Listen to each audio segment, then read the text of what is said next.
between two battalions marching along the road, and Wall's eyes fell on a boarded-up house owned by one of the more prominent Bejarano families.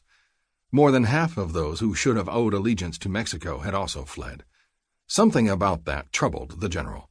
There was no getting around that the instability that had allowed Santa Anna to return to power the previous year had done nothing to build confidence in the centralist government outside of Mexico City.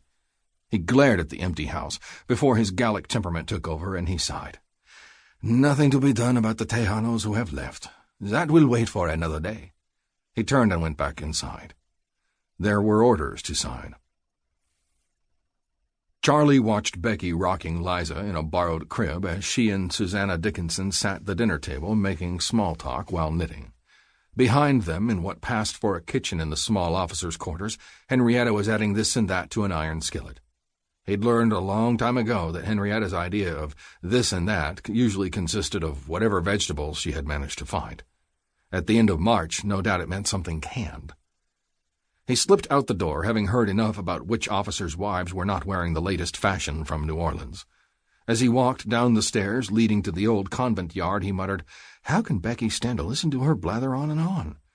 As he passed the guard at the bottom of the stairs, he used a couple of swear words he'd often heard the soldiers use.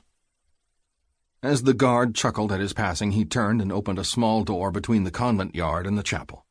A few lanterns were hung on the walls of the old church, casting a dim light across the stone floor. Unlike the day a couple of years earlier when his pa and Becky were married in it, the chapel was full of supplies. Heavy sacks of corn and grain were stacked against one of the walls. On another were several crates of rifles and ammunition. Barrels of gunpowder for the cannons were stacked throughout the nave. At the front of the chapel, above the chancel, a heavy platform stood a dozen feet off the ground. A small battery of 3 guns were positioned there, facing eastward. A narrow staircase led up to the platform. The last time he had come in, the gunners assigned to that battery had run him off when he had tried to explore that part of the chapel. There were no gunners up there now, and he strolled over to the stairs and saw a couple of men from the quartermaster's corps working by the heavy wooden doors at the opposite end. They paid him no mind as he climbed up the stairs. The gun ports were closed, and the gun carriages were tied securely to the wall with heavy ropes. Charlie had watched the fort's artillerists drilling enough to know the ropes were used to catch the recoil. He recalled once hearing Major Dickinson saying that an unsecured gun could ruin someone's day. Charlie smiled, recalling how his father had commented, "Almaran damned if you don't have a way with understatements." As if thinking of Major Dickinson would make him appear, Charlie heard the major talking as he walked toward the platform. "Captain Anderson, we should be prepared for any eventuality, including a breach of the walls, no matter how unlikely. I want the sacristy cleaned out. Those extra boxes of uniforms can be stacked under the parapet over there. If it should come to it, you're responsible for evacuating the women and children from the officers' quarters. You're to put them into the sacristy for protection." Charlie, who had been crouching down beside one of the cannon, poked his head up and saw the major and Captain Anderson walking toward the door. The chapel's acoustics carried Dickinson's voice up to the parapet. "Take the Negro Teamsters and put them to building a barricade here across the nave with anything that won't blow up or explode." Charlie leaned forward, watching the major draw an imaginary line in the stone floor 20 feet from the double doors at the chapel's entrance. As Dickinson reached the door, he turned and looked into the gloom toward Charlie's platform. The boy ducked down, hoping he hadn't been seen. From below, he heard, "Have Anderson find me. I want him to reposition a few of our guns."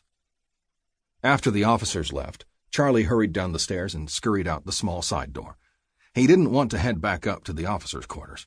He wasn't ready to deal with listening to the major's wife rambling on, but he didn't want anyone to yell at him for being underfoot either. He wandered past the guard at the foot of the stairs leading to the officers' quarters and strolled into the fort's hospital. It was a long building with a row of beds on each wall. In the past, he would come here and find Dr. Smith. He enjoyed talking with the gregarious and eccentric surgeon, but Asheville Smith was with his pa in the army out west. Charlie cast a long look around the vast room. It was currently empty.